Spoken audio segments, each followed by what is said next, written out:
Eu queria ler com vocês, continuar lendo o livro de João, capítulo 4, a partir do versículo 25. E o texto diz assim, João 4, a partir do 26.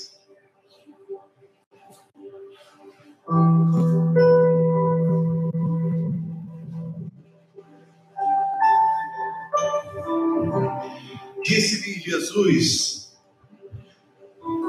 eu sou o Cristo, eu que falo contigo. E nesse ponto chegaram os seus discípulos e se admiraram de que estivesse falando com uma mulher. Todavia nenhum deles lhe disse: que perguntas ou por que falas com ela?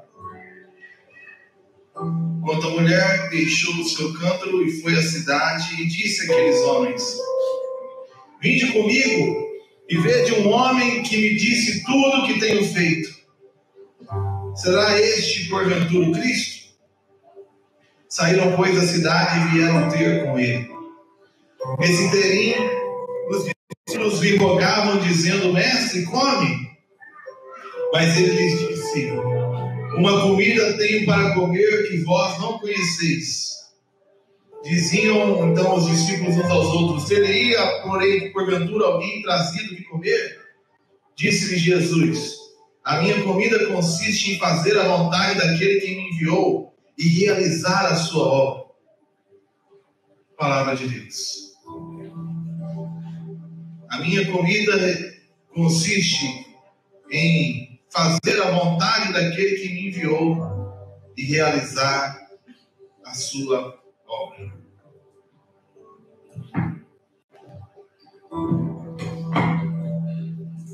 Irmãos, nós estamos numa série de mensagens. Essa passagem de João capítulo 4, de Jesus com Maria Samaritana, eu intitulei essa série de mensagens como a busca de Deus.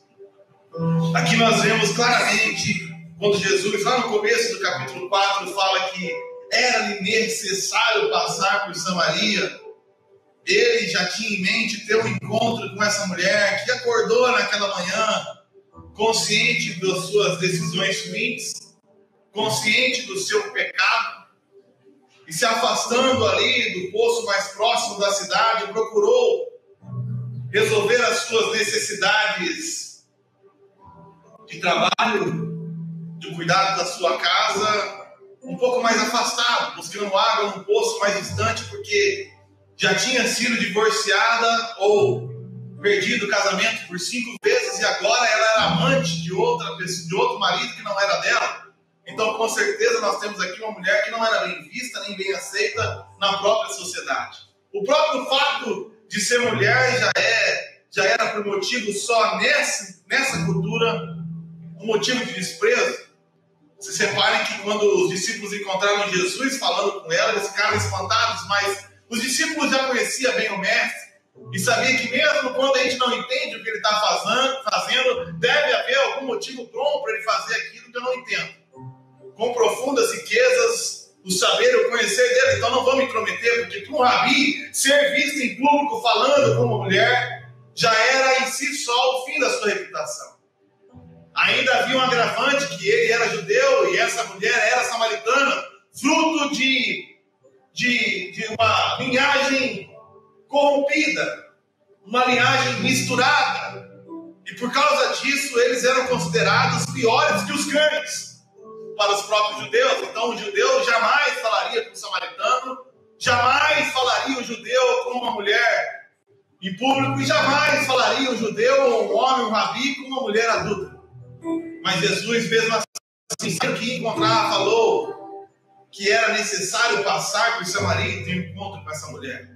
Então, no primeiro domingo, nós aprendemos a passagem que eu intitulei Em Busca dos Perdidos. Jesus veio a essa terra em busca dos que estão perdidos.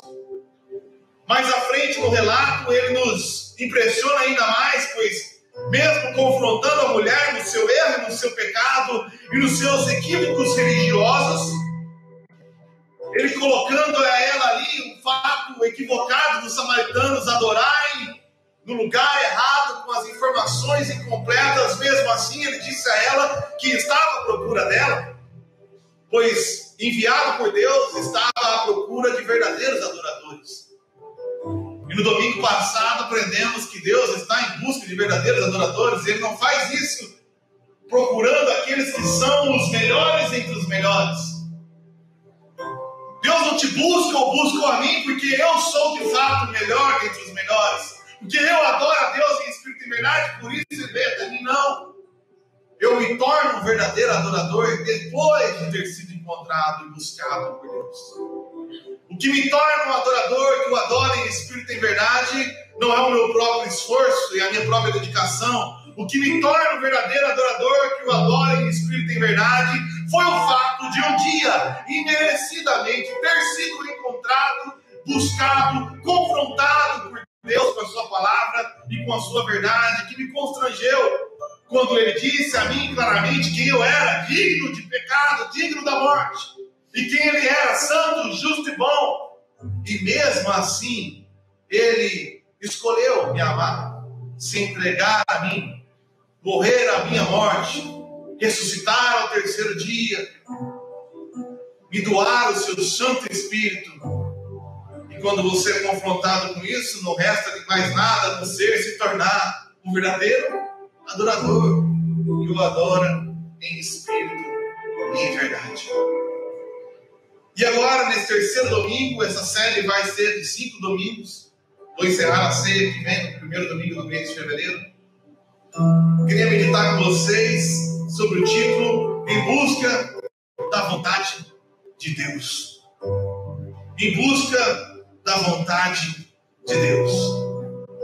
Pois aquilo que mais inevitável pode acontecer na minha e na tua vida, quando encontramos, ou melhor, quando somos encontrados por Jesus, é procurar buscar a sua vontade.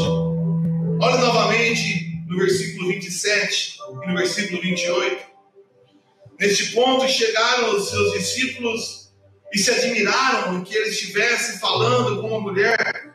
Todavia nenhum deles lhe disse: que perguntas ou por que falas? Quanto à mulher, deixou o seu cântaro, foi à cidade e disse àqueles homens: vinde comigo e vede um homem que me disse tudo quanto tenho feito. Será este, porventura, o Cristo? Essa mulher, depois de ter sido encontrada, pasmada, surpreendida por um homem, por um judeu, por um rabi, que lhe pediu um copo d'água, que sabia a sua vida, que lhe declarou aquilo que ela era, e mesmo sabendo quem ela era, não se afastou dela. Pelo contrário, se revelou a ela dizendo: eu sou o Cristo, eu que vos falo. Depois de ter sido encontrado com essa verdade absoluta, não houve mais nada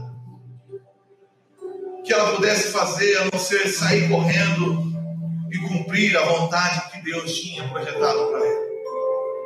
Muitos de nós desejamos saber, compreender, viver e experimentar a vontade boa, perfeita e agradável de Deus, mas antes você precisa ser confrontado com a verdade do Evangelho, de quem você é e de quem Deus é, e sabedor de quem eu sou e quem Ele é. Eu entendo o que Ele tem, o que Ele faz, o que Ele espera de mim, não pelo que eu sou, mas pelo que Ele é, através de mim. Essa mulher imediatamente se transformou de uma prostituta adúltera, azarada, numa missionária espetacularmente eficaz.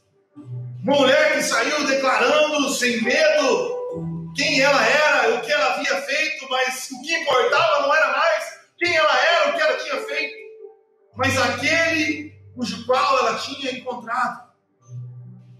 E a passagem fala ali no versículo 30 que saíram, pois, toda a cidade e vieram a ter com ela. Tem muita gente que quer entender a vontade de Deus, desfrutar a vontade de Deus, experimentar a vontade de Deus, mas não quer ser confrontado com a verdade do Evangelho. Falam para mim, a verdade é muito dura, a palavra que você fala é muito dura, mas a palavra da verdade é dura, simplesmente a verdade, ela é necessária. Se eu vejo a minha filha de 1 ano prestes a botar o dedo na tomada, não entenda, e eu falo com ela de maneira firme, de maneira consistente, não toca aí.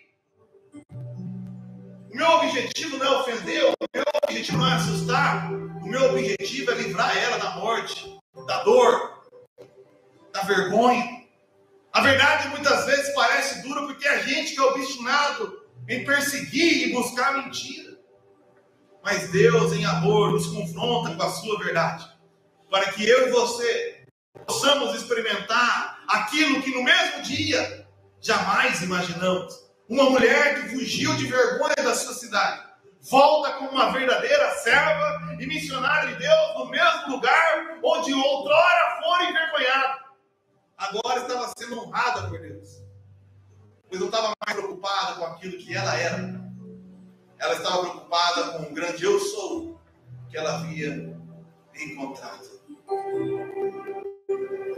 Nós precisamos ouvir a voz de Deus e obedecer. João capítulo 5, versículo 19 diz assim: Jesus lhe diz: em verdade lhes digo que o filho nada pode fazer por si mesmo, senão somente aquilo que vê o Pai fazendo.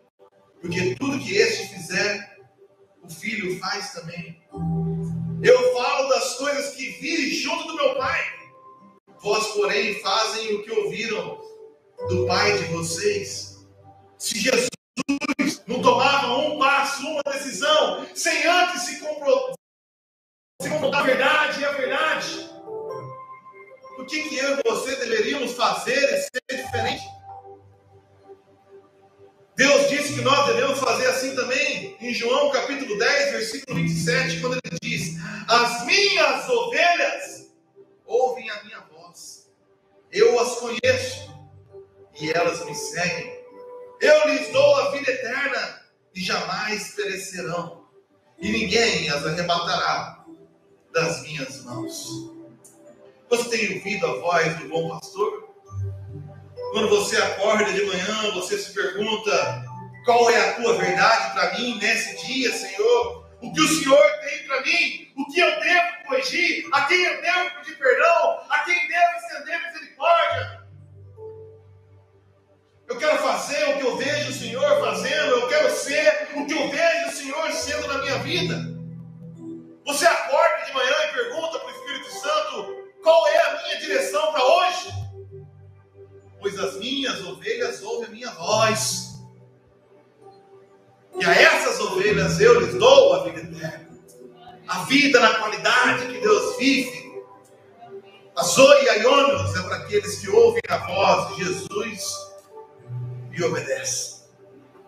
Mas para se viver a vontade de Deus, significa às vezes deixar de buscar prioritariamente as nossas próprias necessidades e buscar em primeiro lugar o reino de Deus. No versículo 28, quanto a mulher deixou o seu cântaro. Pergunta você: acabou a necessidade dela de água? Uma mulher tinha que sair buscando um poço, porque não tinha encanamento como nós temos hoje. Ela precisa da água para beber, ela precisa da água para cozinhar, ela precisa da água para lavar os utensílios da sua casa, ela precisa da água para lavar a roupa da sua casa. Acabou a necessidade dessa mulher? Uma mulher que acordou naquele dia envergonhada, entristecida, com a única preocupação de procurar um poço longe o bastante para não passar vergonha e buscar ali a água que era necessária. De repente, depois de ter encontrado com um tesouro, deixe o seu cântaro de lado e sai para fazer a vontade do seu Pai, do seu novo Pai, daquele a quem ela havia conhecido. Ela achou um tesouro. Mateus capítulo 13, versículo: o reino dos céus é semelhante a um tesouro escondido no campo, que um homem achou e escondeu. Então, transbordante de alegria, vai, vende tudo que tem e compra aquele campo. 45. O reino dos céus é também semelhante a um homem que negocia e procura boas pérolas. Quando encontrou uma pérola de grande valor, ele foi, vendeu tudo que tinha e comprou aquela pérola. Jesus compara o seu reino como um homem que encontra um tesouro tão precioso que de repente tudo que ele tem não se compara, não se equipara àquele tesouro. Então ele abre mão de tudo para buscar aquele tesouro maravilhoso que é o reino de Deus. Justiça, paz e alegria é o reino de Deus para aqueles que o encontram. Não que nós não tenhamos mais necessidades, não que eu não tenha mais que me preocupar com as minhas necessidades, mas eu busco em primeiro lugar o reino de Deus e a sua justiça, e as demais coisas me serão acrescentadas. Foi isso que Mateus disse, Jesus disse em Mateus capítulo 6, a partir do versículo 25,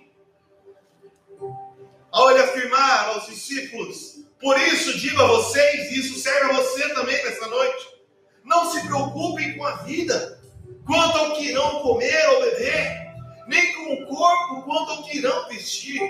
Não é a vida mais do que o alimento? Não é o corpo mais do que as roupas? Observem as aves dos céus, elas não semeiam, não colhem, nem ajuntam em celeiros. No entanto, o Pai de vocês que está no céu as sustenta.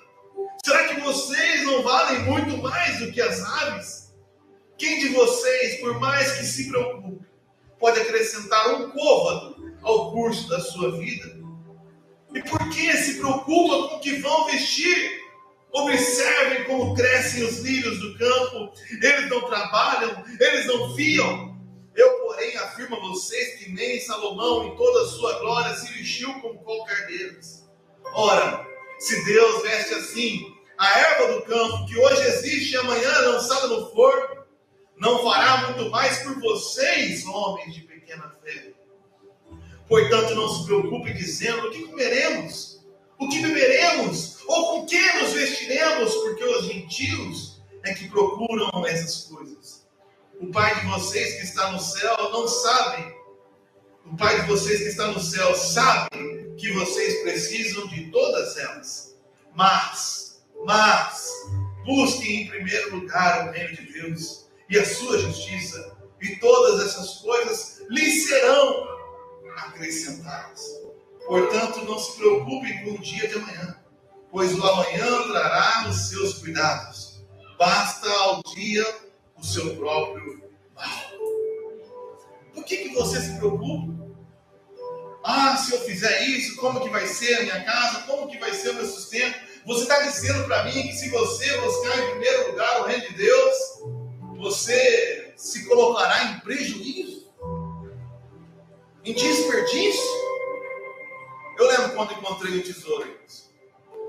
Passei a minha vida inteira me preparando para ser alguém.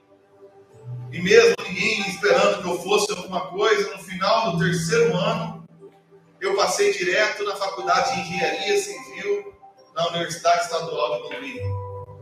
O meu avô tinha sido mestre de obra, o meu pai e os meus tios haviam sido pedreiros, serventes de pedreiro.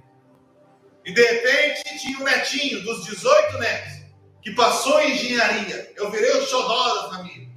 Eu podia escolher o que eu queria. Todos os tios de repente se reuniram para me ajudar.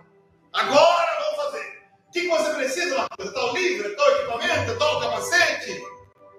Você vai ser alguém. Você vai ser engenheiro, mas um dia desafiado pelo meu pai, eu fui desafiado a cantar num bar lá na UEL e cantar mensagens a respeito de Jesus e do Evangelho, e eu comecei a cantar aquelas músicas num bar cheio de gente bêbada que esperava terminar de cantar a música para gritar: toca Raul, e ninguém prestando atenção no que eu estava falando, ninguém batendo palma para o que eu estava fazendo, mas de repente parece que eu encontrei aquilo para o qual eu fui projetado desde o ventre da minha mãe.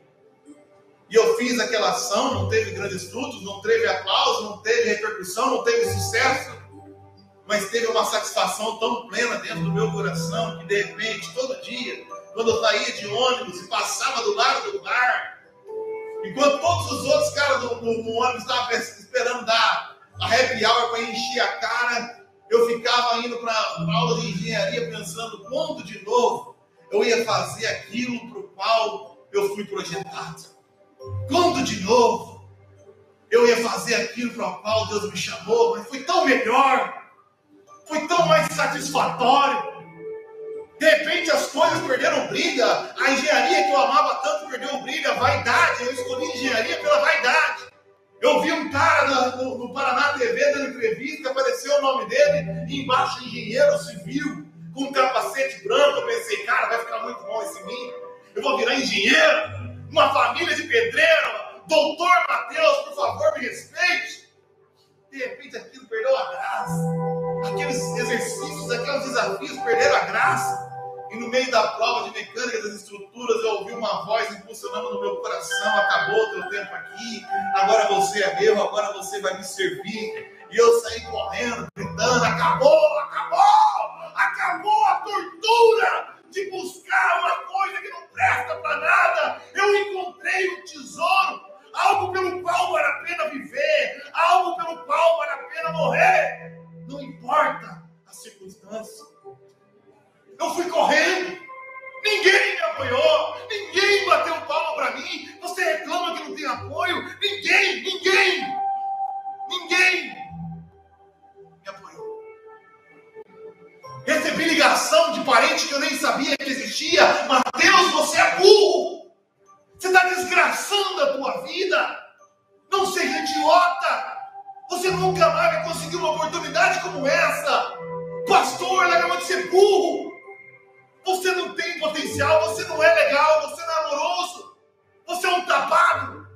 A única coisa que você tem é inteligência para fazer conta, não seja imbecil. Mas não vale a pena. Não vale a pena. Eu lembro do que eu senti. Me desculpa, não vai dar para mim. Eu encontrei um tesouro. Eu não estou nem aí. Como que vai ser o seu futuro? Eu não quero saber. Eu tenho vida. Eu encontrei o propósito da minha vida. Isso já faz, sei lá, 18 anos. 18 anos. Teve problema? Teve luta? Teve. Como engenheiro, não teria. Mas eu falo uma coisa para você: tem satisfação todo dia. Tem suprimento toda hora. Hoje, depois de alguns anos, eu posso escolher, irmãos, o emprego que eu quero ter, a grana que eu quero ganhar, onde eu posso morar, literalmente. Literalmente. Hoje de manhã eu recebi uma mensagem da Junta de Missões Nacionais falando: Mateus, a partir de agora, escolhe onde você quer morar. Escolhe onde você quer trabalhar. Escolhe, manda uma proposta para nós de quanto você quer ganhar. Eu falei: eu só quero continuar fazendo a vontade do meu pai, porque eu não estou aqui por causa de cidade, eu não estou aqui por causa de dinheiro, eu não estou aqui por causa de sucesso, eu estou aqui porque essa é a vontade de Deus. E não tem nada melhor para a minha vida e para a tua vida do que experimentar a boa, perfeita e agradável vontade de Deus. Assim, estou casado há 15 anos, sustentando 3 filhos, e nunca nos faltou nada. Porque, em primeiro lugar, eu busco o tesouro que um dia eu encontrei. Mas às vezes, para viver a vontade de Deus, é necessário ir ou estar onde outrora desejamos fugir, para testemunhar com sinceridade, sem vaidade, o que Deus fez por nós. Ainda no versículo 28, deixou o seu cântaro e foi à cidade. Foi à cidade. Olha que coisa espetacular. Ela começou a história fugindo da cidade. Ela começou a história se escondendo de quem era. E terminou essa passagem voltando, correndo do lugar que fugia, do lugar que ela tinha vergonha de quem era. Porque agora a questão não é quem ela era, a questão era quem ela encontrou. ela encontrou o eu sou. Ela volta testificando: vem e vê o homem que me diz tudo que eu tenho feito, como se fosse bonito. Vem ver, gente. Lembra que eu tinha vergonha porque eu sou uma adulta? Lembra que eu sou uma samaritana divorciada 5 vezes e agora amante do fulano ali? Não tem mais problema, sabe por quê? Eu encontrei alguém que é o Cristo. O Cristo.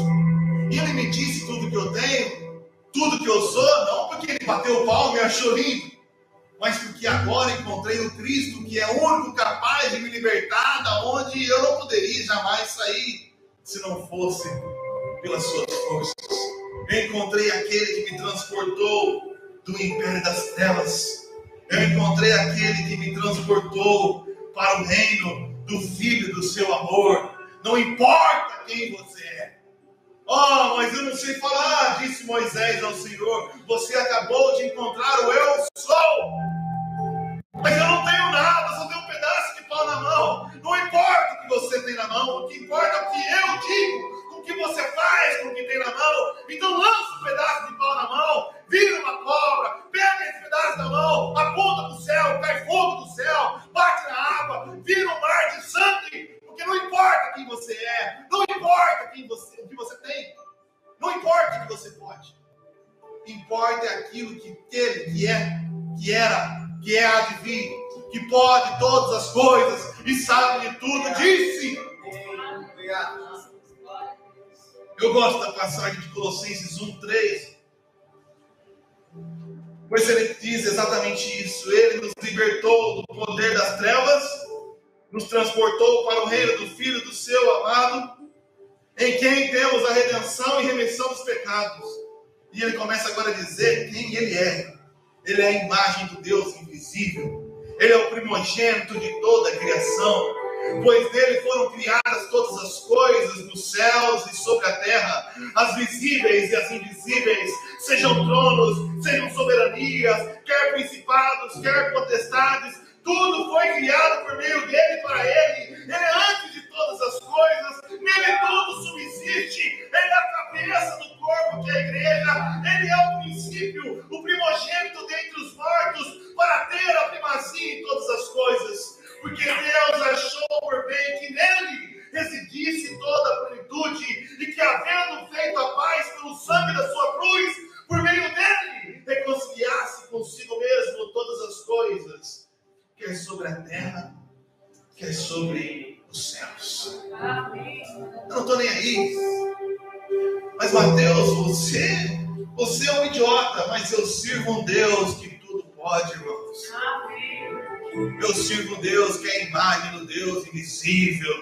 Eu não estou nem aí. Eu encontrei o tesouro. Eu encontrei, não me importa de vir aqui e falar os meus pecados, as minhas falhas. Ai, você vai perder o respeito da igreja. Eu não estou nem aí com o respeito da igreja. Eu me importo com o que o Pai pensa de mim. E Ele, que sabe exatamente quem eu sou, foi o que mais me amou e me deu a oportunidade, não de continuar sendo um imbecil, mas de ser transformado de glória em glória. Enquanto eu testifico o que Ele fez por mim e está fazendo, e pela fé creio que fará. Amém. Coisas que ninguém viu, ninguém imaginou, não porque eu sou alguma coisa. Ele é o Cristo, o Filho do Deus vivo, a imagem do Deus invisível. Então, se Ele me manda para um lugar que não é do meu interesse, não é do meu interesse. Pois a vontade de Deus supera todas as coisas.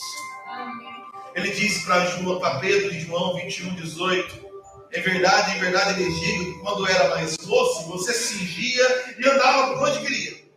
Mas quando você for velho, estenderá as mãos e outro cingirá e o levará para onde você não quer ir. Quando você encontra a vontade de Deus, você perde o controle de aonde você vai, por que você vai. Você perde o controle do que você quer fazer ou não importa. O que importa é a vontade de Deus. Ele tanto nos manda para lugares que a gente não quer ir, como nos impede de ir, às vezes, a lugares que a gente quer ir. Se ele é o meu Senhor, se ele é o meu rei, é o direito dele. Atos 16:6, o texto diz que os discípulos percorreram a região frígio-galata, tendo sido impedidos pelo Espírito Santo de pregar a palavra na província da Ásia. Tem noção? Eu vou pregar o evangelho lá. Não, eu não quero que pregue lá. Mas por quê? Não importa. Você prega onde ele quer que você prega. Você vai onde ele quer que você vá. A porta que ele abre, ninguém fecha. Mas a que ele fecha, ninguém abre também. Então, chegando perto de Mísia, tentaram ir para Bitínia. Mas o Espírito de Jesus não permitiu também. E estando consternado, Mísia foram a Troade. Então, à noite, Paulo teve uma visão na qual um homem na Macedônia estava em pé e lhe rogava dizendo: passe a Macedônia e nos ajude. Assim que Paulo teve a visão, imediatamente procurando partir para aquele destino, concluiu que Deus o havia chamado para nos anunciar o Evangelho. Paulo queria ir para a província da Ásia, para Mísia, para Bitínia, mas Deus queria que ele fosse para Macedônia. Para experimentar a vontade de Deus, é necessário ir aonde Deus quer que você vá, não aonde você quer ir. Por isso que pouca gente experimenta. Experimenta a vontade de Deus fantasiada dos seus próprios desejos. Você precisa aprender, irmãos, que eu já ensinei aqui 1 milhão de vezes, que a vontade de Deus nem sempre é desejável. Mas a vontade de Deus é sempre perfeita. Assim como numa dieta, nem tudo que a gente nos ensinado a comer é desejado. Nem tudo que é desejável faz bem. Nem tudo que faz bem é desejável. Deus, você falou, estou quase emagrecendo. Porque só sobrou uma camisa para mim vir para a igreja. Por isso que eu estou de camiseira todo domingo. Minhas camisetas já eram, minhas camisas acabou. Os botãozinhos guerreiros não suportaram mais a batalha. Eu falei, meu Deus, eu preciso perder pelo menos uns 10 centímetros de barriga para poder usar a camisa da igreja. E aí, irmão, minha cunhada faz um suco detox com uma cara de vômito de cabelo. Você olha para aquele negócio com fome.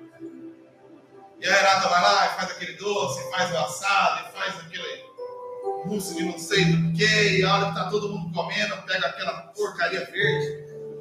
Parece que alguém vomitou aquilo. É desejável? Não, mas faz bem. Você fecha o olho, fecha o nariz. E até que é gostosinho. Não sei se é a fome. Só sei que a alegria é chegar na balança e ver que perdeu ali 2 quilos, 10 centímetros. Eu perdi 10 centímetros, cara. De pura, sei lá o que tem aqui. Mas faz bem. O problema meu é que eu busquei, nos últimos 15 anos depois que eu parei de jogar bola, só o que é desejável. Aí você faz exame, o colesterol está lá em cima, a diabetes está lá em cima. Você vai brincar com as suas filhas de bola, passa 2 minutos e já está ofegante, quase infartando. Isso não faz bem, não, cara. É engraçado, mas não faz bem. Eu não vou chegar com 60 anos desse jeito. Ninguém chega com 60 anos, quando você tem 30, com uma cintura de 120 centímetros. Não dá certo. Isso é morte. Nem sempre é desejável deixar de comer, nem sempre é desejável comer aquele vômito de cachorro, sei lá. Mas aquilo é perfeito para mim. Esse foi o problema de Adão e Eva. Gênesis capítulo 3, versículo 6. Vendo a mulher que a árvore era boa para se comer, agradável aos olhos e árvore desejável para dar entendimento, tomou do seu fruto e comeu. E deu também ao marido e ele comeu. E por causa disso, é essa desgraça que eu e você somos obrigados a vivenciar a todo dia. Porque um dia, uma miserável viu uma árvore que ela achou bom, agradável e desejável. E hoje, meu amigo, talvez você esteja internado no hospital e ali com a sua esposa dopada, vai vir um desgraçado, porque não tem outra expressão, que não é palavrão.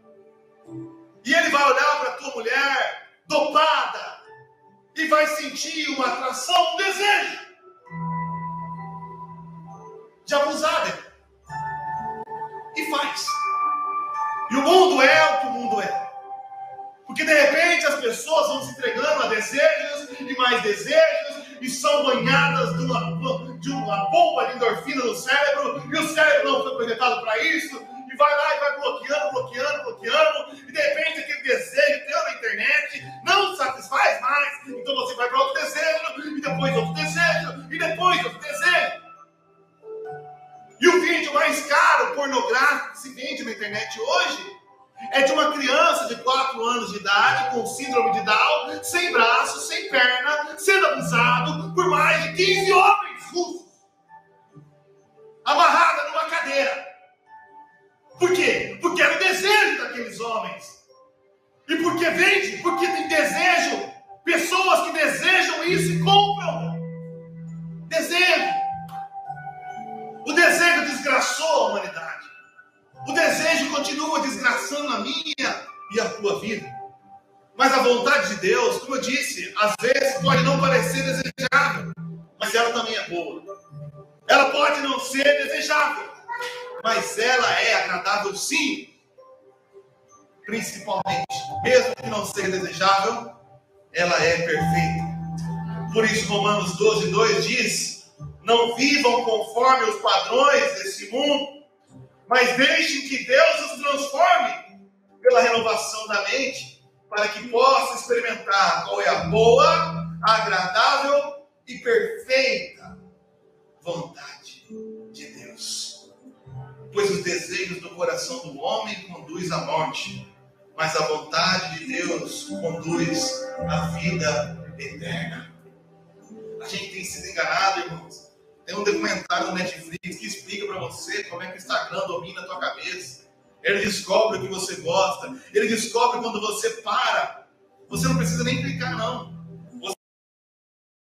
Uma determinada foto te atrai porque você para de correr o dedo. Ele calcula aquela pausa fora do padrão. E antes que você corra de novo, aparece uma imagem igual, e uma imagem igual, e uma imagem igual, e uma imagem igual. E você fica escravizado. E eles descobriram que se colocar uma notificação no Instagram, você volta correndo, achando que alguém te mandou um direct. E você nem percebeu que ninguém curtiu porcaria nenhuma, nem te mandou um direct. É só você, otário, que voltou para o Instagram para continuar correndo, reels atrás de outro. E quando passou, a tua produtividade foi para o pau, a tua mente já era. Você é um escravo da tecnologia e não sabe que é um escravo do próprio desejo. Por isso os casamentos estão acabando. Por isso os ministérios estão acabando. Por isso jovens que tinham tanto potencial estão virando um bando de retardado, que não conseguem suportar uma informação que dure mais do que os 15 segundos dos stories. Leia um parágrafo e no segundo já não entende mais, porque ficaram idiotizados pela tecnologia, porque foram dopados pelo próprio desejo.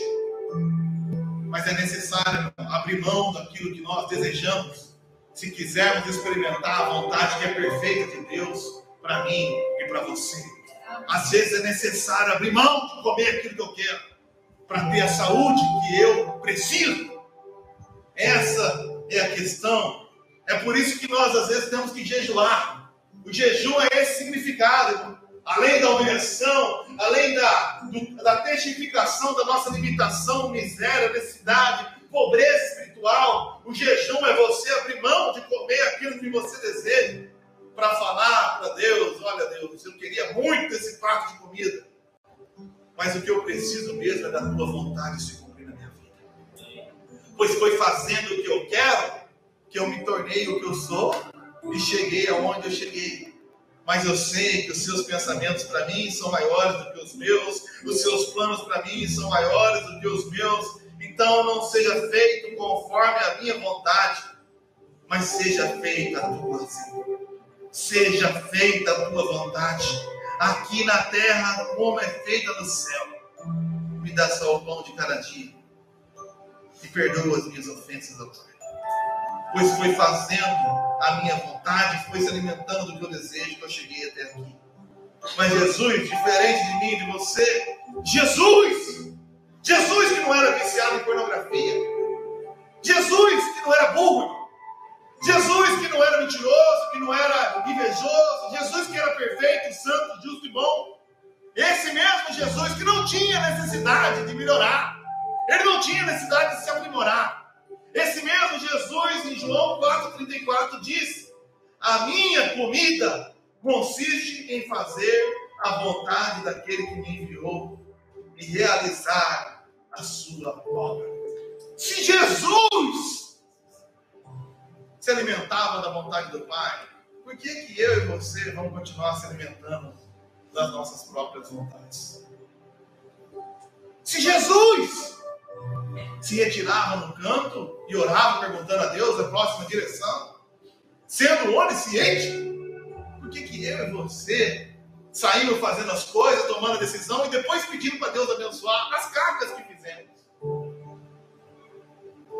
Antes a gente perguntasse: Deus, o que eu faço? Não, a gente pede: Senhor, já decidi, agora abençoa. Senhor, agora fiz, tem misericórdia. Senhor, agora a carga está feita, recupera. A única prova de amor que nós podemos dar a Deus é obedecer os mandamentos daquele a quem nós dizemos amar. Você quer ter paz? Obedecer os mandamentos de Deus é a única forma de alcançar a paz. Pois é impossível você ter paz vivendo contra a vontade do Rei do Universo. A gente quer ter paz. Imagina que o prefeito aqui, nós estamos numa cidade pequena. Eu não estou acostumado a sair para ir no banco e encontro o irmão da igreja e encontro o jacaré. Ei, jacaré! Agora imagina que ele faz um decreto e eu deliberadamente falo: quer saber? Não vou fazer. Ele faz uma lei e eu bato de frente com ele e não vou cumprir. Eu vou na rua e encontro o jacaré. Ele impõe a sua polícia e vou na minha casa. Que paz que tenho eu? E olha que esse é um cara limitado, que não está em todo lugar. Mas se você fizer uma cama no mais alto monte ou no mais profundo abismo, Deus estará lá. Então como você pode querer ter paz se você não obedece à vontade do Rei do Universo? Ah, quer ter felicidade? É impossível ter felicidade se você não obedece às regras do manual do construtor. Como que você vai estar bem numa área se aquele que projetou falou para você: olha, esse equipamento é em 127. O cara vai lá, gasta uma nota, compra uma TV, Full HD, 40 mil cara, 200 mil polegadas, tama a parede, ele vê o brilho e fala: quer saber? 127 está pouco, eu vou botar no 220 para brilhar mais. É burrice, irmão, não é?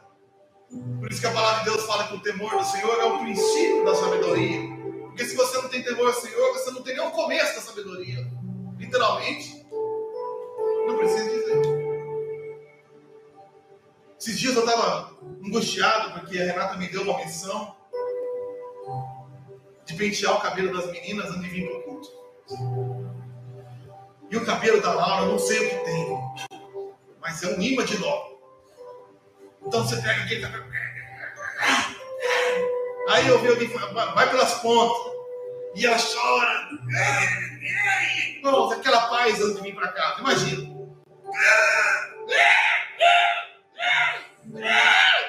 Agora tem a velhinha. E ela tem que chegar às 6 horas. Aí no dia eu tô vendo o cabelo. E o cabeleireiro falou assim: você escova o cabelo assim, ó? Pensa numa escova. Isso aqui é uma escova. Você escova o teu cabelo assim? Burro. Olha aqui, ele mostrou os negócios. Ó, tudo torto. Agora olha aqui, ó. De frente. Faz assim, ó. Eu falei: não. Mentira. Você já foi no cabeleireiro? Bom, ele penteou o cabelo assim, ó. Cara, isso é macumba. A Renata pegou o cabelo da Laura. Virou assim.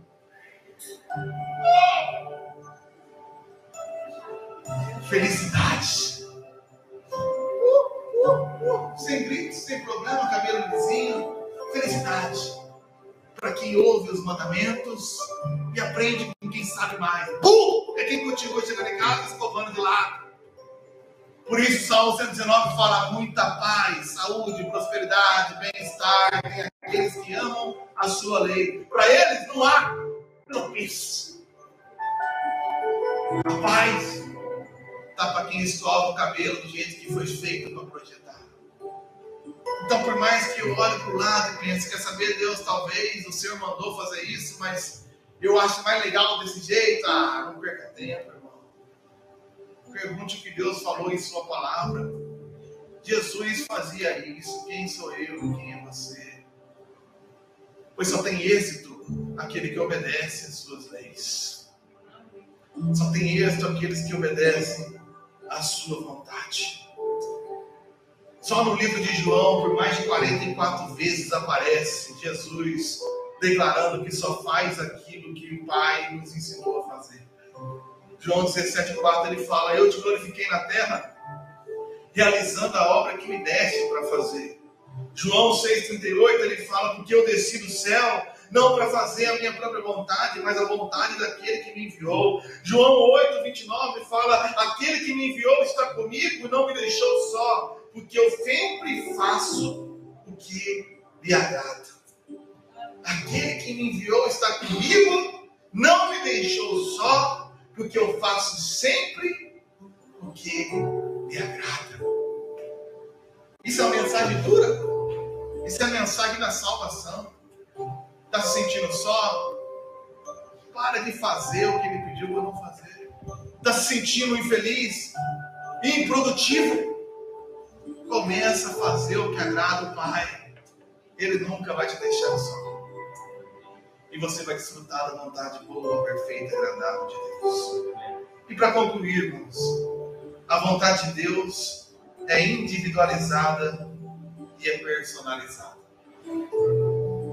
Era-lhe necessário passar em Samaria. Para quê? Para falar com aquela mulher. Quando ele se apresenta como Deus, ele não fala o Deus dos hebreus. Os outros chamam ele de Deus dos hebreus. Ele fala: eu sou o Deus de Abraão, o Deus de Isaac, o Deus de Jacó. Eu tenho um trabalho individual, personalizado. Ele é isso com todas as suas criaturas e criação. Isaías 40, 26, ele fala assim: levantem os olhos para o alto e vejam. Quem criou essas coisas? Aquele que faz sair o seu exército de estrelas, todas bem contadas, as quais ele chama pelo nome, por ser ele grande em força e forte em poder. Nenhuma só venha faltar. A NASA diz que tem mais estrelas nos céus do que grãos de areia em todas as praias do mundo. Existem mais estrelas no céu do que grãos de areia em todas as praias do mundo. E a Bíblia fala que essas estrelas, totalmente insignificantes, que hoje em dia mal conseguimos vê-las e não conhecemos nem 0,5% delas com todos os telescópios possíveis, o Senhor as chama pelo nome. Salmo 147, 3: ele sara os que têm coração quebrantado e trata as feridas deles. Conta o número das estrelas, chamando-as todas pelo seu nome. Pois grande é o Senhor nosso e muito poderoso, o seu entendimento não se pode medir. Agora, irmãos, se Deus chama uma estrela pelo nome, sabe aquela estrela cadente que você viu ela se implodindo uma vez para contar e fazer um desejo? Sabe aquelas 3 Maria que nós chamamos de 3 Maria e não aponta para não dar verruga no dedo? Deus tem um nome melhor para cada uma daquelas Marias. Deus tem um nome para cada uma daquelas estrelas cadentes que passam na sua frente, muitas vezes desapercebido. Por que você acha que você seria diferente? Deus não trata a gente por camboio, não. Para Deus a gente não é um caminhão cheio de japonês, não. Para a gente nós temos uma identidade. Esse digital que você tem, ninguém mais tem. Essa íris que está nos seus olhos está marcada com cada situação da sua vida. E Deus chama cada um de nós pelo nome e tem gravado um plano para nós na palma de suas mãos. Por isso ele disse em Isaías 49:15: o Senhor responde: será que uma mulher pode se esquecer do filho que ainda mama, de maneira que não se compadeça do filho do seu ventre? Isso é praticamente impossível. Mas ainda que esta viesse a se esquecer dele, eu, porém, não me esquecerei de você. Sabe por quê? Eis que gravei você nas palmas das minhas mãos. As suas muralhas estão continuamente diante de mim. Deus gravou você na palma da sua mão e tem um projeto específico para você. Eu vi o Jim Caviezel, o ator que interpretou Jesus Cristo na Paixão de Cristo. Ele falou uma frase que parece motivacional, mas não é. Ele falou assim: você não foi chamado para se encaixar, você foi chamado para se destacar. Parece uma frase de efeito motivacional, mas não é. Porque tudo que o mundo quer é que você se encaixe. O que eles fazem lá fora é que a gente tem que se encaixar. A pessoa já te encontra e pergunta: você é o quê? Bolsonarista ou petista? Então você já entra num pacote de 55 milhões de pessoas de um lado e uns 40 milhões roubados do outro. De quem que você é? De direita ou de esquerda? Você é flamenguista ou você é corintiano? Bota nós como ladrão, não tem nem saída. Você é o quê? Eu sou filho de Deus. Eu tenho um plano específico, exclusivo para mim. Eu não tenho que fazer ou gostar de todas essas coisas para me encaixar no teu grupinho, porque eu não preciso ser aceito para me encaixar em lugar nenhum. Eu já sou encaixado. Eu sou encaixado na videira. Eu já encontrei o meu lugar.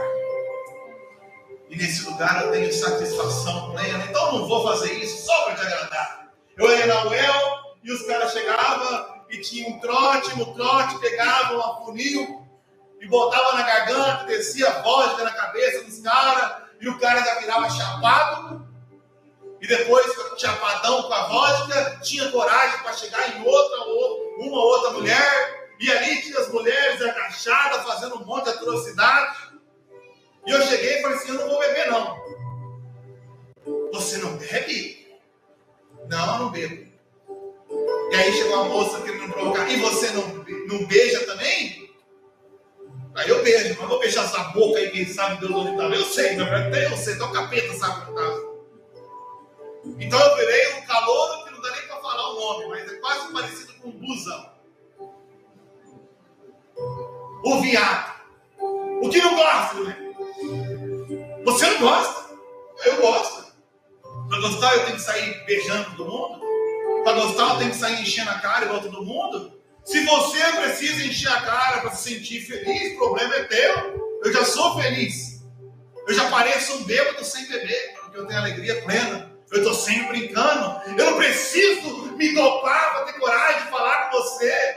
Eu já tenho coragem, porque eu não tenho medo do teu julgamento a meu respeito, pois eu já fui julgado e aceito por Deus. Então eu não estou nem aí. Eu sou eu mesmo. Não preciso me encaixar nesse grupinho miserável para ser aceito por esse povinho que eu nem lembro mais o nome. Eu já fui aceito por Deus. Ele tem um plano para mim. É lógico. Se você não se encaixa, você se destaca. Se você se destaca, toma martelada. Mas que privilégio, irmão. Privilégio é se destacar por causa da glória de Deus, do que se encaixar por causa da glória dos homens. Virar um saco de gente falando que nem papagaio, retardado, as mesmas coisas, lendo as mesmas coisas, assistindo as mesmas porcarias. Eu não sou desse mundo. Eu sou de outro lugar.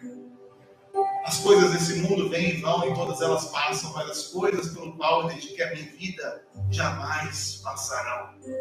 As coisas que estou juntando aqui, ladrão não rouba, traça não destrói, pois são tesouros celestiais que Deus preparou antes mesmo da fundação do mundo para mim e para você, se você crer. Deus tem um plano individual para a tua vida, mas ele só vai se encaixar quando você se encontrar nele. Essa mulher samaritana, quando encontrou Jesus, encontrou aquilo que não encontrou no primeiro, nem no segundo, nem no terceiro, nem no quarto, nem no quinto marido. Não encontrou nem como amante. E eu digo para você, porque ela encontrou o seu propósito. Quando Deus fez os peixes, ele falou para a água. Quando Deus fez as aves do céu, falou com o vento, com o ar. Quando ele fez os animais terrestres, falou com a terra. Mas quando Deus fez o homem, ele falou consigo mesmo. Ele diz: façamos o homem a nossa imagem e semelhança. Sabe por quê? Um peixe só encontra o seu grande potencial quando está na água. O peixe fora da água, a palavra já diz. Um leopardo pode até saber nadar, mas o potencial da sua velocidade é quando ele está na terra. Uma galinha ou uma águia pode até parar na terra, pousar aqui e ali, mas o potencial dela é quando ela está no ar. E o homem pode estar no mundo, o homem pode habitar nesse mundo, o homem pode sim ter planos, ter sonhos, mas o seu potencial, a sua satisfação, só é encontrada quando se encontram em Deus. Quando se encontram dentro. Quando você se encontra a imagem e semelhança de Deus. Você não tem que ser imagem e semelhança de um ator ridículo do Netflix. Você não tem que ser imagem e semelhança de um político A ou B, ou de um jogador, ou de um famoso, ou de um rico. Você foi chamado para ser imagem e semelhança de Deus. Então a opinião dessas pessoas não importam. Se elas soubessem o que faz a vida, não terminariam todas se matando, drogadas e dopadas.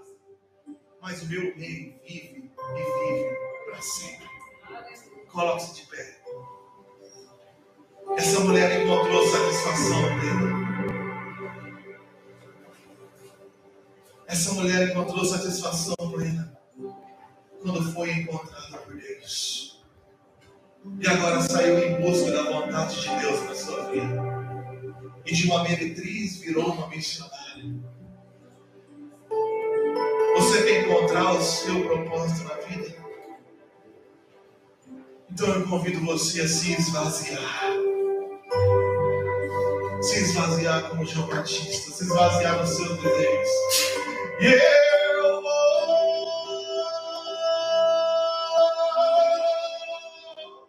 me esvaziar.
Para ir para a escola. E aí eu ia para a escola, meus amigos tinham um Nike Shop diferente para cada dia. Eu também não tinha muito acesso à saúde, então eu tinha um canal lacrimal entupido, saía umas revelas dos meus olhos. E todo dia eu tinha que ficar limpando e quando menos esperava, estava cheio de pus verde na minha cara. Eu também tenho rinite, então eu ficava espirrando 24 horas por dia, meu apelido era banho bem. E Deus me deu essas duas tatuagens na cara, no lugar da sobrancelha. E eu pesava 59 quilos, com a mesma altura que eu tenho hoje, o cabelo no meio das costas. E uma cara recheada de espinho. Então, para aquele povo, irmãos, eu era um lixo intoxicado que morava no cincão, que ninguém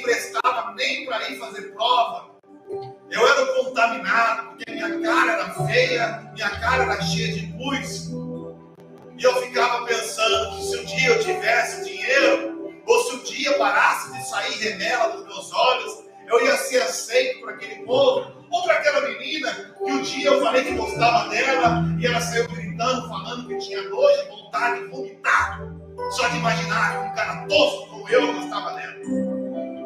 Então, passei a minha infância crescendo nesse ambiente, querendo ser aceito num bando de rico tosco, que se admirava por aquilo que o próprio pai comprou. E um dia eu pensei, quer saber? Eu vou ser engenheiro. Eu vou ser engenheiro, porque engenheiro é tanto dinheiro que vai acabar a remela, vai acabar o banho, vai acabar, eu vou fazer uma cirurgia, e eu vou ter o respeito. Eu vou ter o respeito desses miseráveis. Esse era o desejo que tomou conta do meu coração. Orgulho e vaidade. Calar a boca de um bando de animal que me ofendeu desde a 3ª série até o 3º ano do ensino médio. E passei naquela vestibular, passei em primeiro lugar no Unifil. Obriguei aquela mulher a botar uma faixa, parabéns, Mateus, o primeiro aluno do Unifil. Grande miséria, porque depois de tudo isso eu continuei desgraçado e infeliz. Infeliz. Porque eu nunca ia conseguir recuperar o respeito que eu achava que tinha que ter. Até um dia que eu decidi me esvaziar. Me esvaziar dessa porcaria, dessa ambição, dessa vingança, desse ódio, desse trauma, dessa vontade de ser aceito. E naquele dia que eu me esvaziei de mim mesmo, eu comecei a ser ganhado por Cristo. E de repente as coisas que eu não me importava começou a vir em mim, porque eu busquei em primeiro lugar o reino de Deus. As espinhas sumiu, a remela dos olhos sumiu. Achei uma gata que gostou das puranas na minha casa. Um dia eu preguei no acampamento, dando meu testemunho.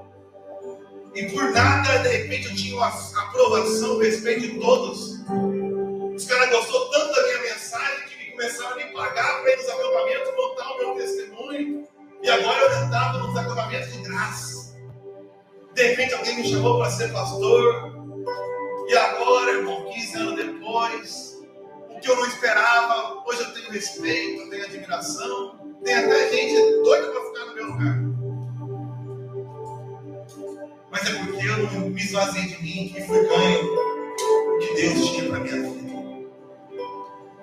Irmãos, eu preguei essa mensagem a vida inteira, que a vontade de Deus é boa, perfeita e agradável. Às vezes eu achei que eu estava pregando por fé. Mas agora fala do que tenho provado e visto. Não há nada melhor do que se esvaziar de si mesmo e ser cheio da graça e do amor de Deus. Eu quero que você abra a mão agora. Abra a mão agora desses desejos insanos que tomam o seu coração. Mesmo esses que você tem orado, achando que é isso que vai trazer felicidade. Abra a mão agora por um instante e tenha fé. Tenha fé de acreditar que Deus tem o melhor. Para de acreditar um minuto, por 3 minutos aqui. Não que você sabe ou acha que sabe. Pelo aquilo que você conhece ou acha que conhece. Para que você, se esvaziando do seu entendimento, seja ganho pelo entendimento do onisciente de Deus. Aquele que tudo sabe, aquele que tudo pode, aquele que tudo vê. Tem pensamentos maiores, planos maiores que você nem sequer consegue sondar. Mas tem que alcançar pela fé. Tem que alcançar pela fé. Pela fé. Pela fé.